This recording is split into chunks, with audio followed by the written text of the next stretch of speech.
स्वातंत्र्य दिनाचे औचित्य साधून ग्रुप ग्रामपंचायत कारेगाव कोचाळे अंतर्गत येणाऱ्या तीनही शाळांमधील तब्बल 278 विद्यार्थ्यांना शालोपयोगी शैक्षणिक साहित्याचं वाटप करण्यात आलं.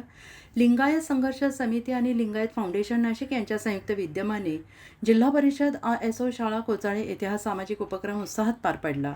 ग्रुप ग्रामपंचायत कारेगाव कोचाळेचे सरपंच मुरलीधर कडू आणि त्यांचे बंधू वैभव कडू यांच्या प्रयत्नातून या उपक्रमाचे आयोजन करण्यात आले. यावेळी विद्यार्थ्यांना स्कूल बॅग, वह्या, पेन, पेन्सिल, कंपासपेटी, पाण्याची बाटली आदी शैक्षणिक साहित्याचे वाटप करण्यात आले.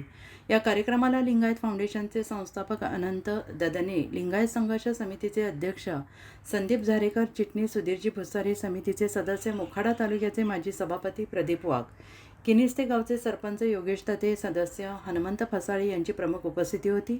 तसेच कोचाळे शाळेचे मुख्याध्यापक दिनकर फासाळे, शिक्षक राजाराम जोशी यांच्यासह विद्यार्थी, ग्रामस्थ मोठ्या संख्येनं उपस्थित होते. ग्रामीण आणि आदिवासी भागातील विद्यार्थ्यांना शैक्षणिक साहित्य